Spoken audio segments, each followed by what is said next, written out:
Cassandra Chandler here with the last reading for Spooky Day. This is from Book 3 of the Summer Park Psychics, Lingering Touch.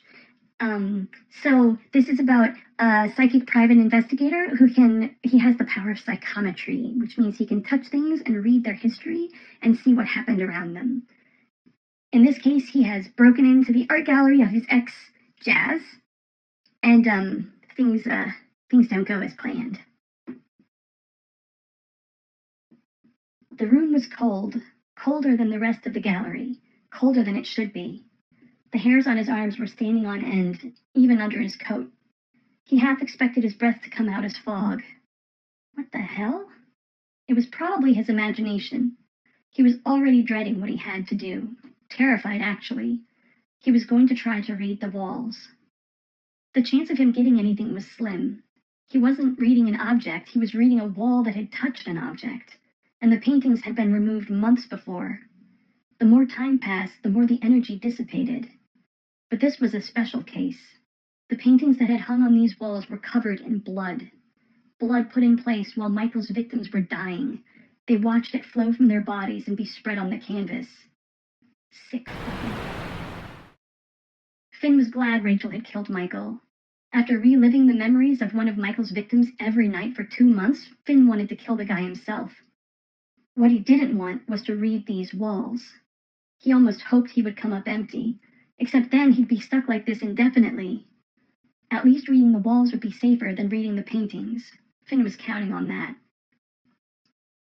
The paintings had to be filled with terrible energy, too much energy. Memories that were so dark, Finn was afraid of becoming trapped in them, of taking on more and losing himself entirely in the memories of Michael's victims. The residue left from the paintings would be easier for him to pull back from. Please let me be able to pull back from this. Best to get it over with quickly. He put away his flashlight, then pulled the glove off his left hand and stuck it in the pocket of his jeans. He did not want to do this. He so did not want to do this, but he touched the wall anyway, his fingers splayed over the smooth surface. Voices began to echo in Finn's mind, their words distorted as he strained to listen. Yelling, Jazz's voice mixed in, Elsa's name, a man's voice as well, accented, crisp, Dante. Finn pushed back farther. Sweat broke out on his forehead. He was keeping as tight a hold of his powers as he could, holding on to the tenuous threads of the past while trying to not lose control in the present. A man and a woman speaking quietly. Her voice, her energy was so familiar, but he couldn't place her. Dante again. They were talking about Michael's paintings. Finn pushed more. Jazz barking orders, just her, in her element. His breath hitched and he felt himself leaning forward, wanting to be close to her even now. He stopped himself, the strain increasing as he tried to control his body and his powers at the same time. This used to be so easy. He paused at that moment, listening to her voice. The measured cadence of her speech was comforting. It was the last comfort he was going to have for a while. He pushed again, rewinding the memories imprinted on the wall. The room became colder. His skin prickled and he felt a pull, like gravity was shifting and the wall wanted to suck him in. His stomach lurched and his knees weakened.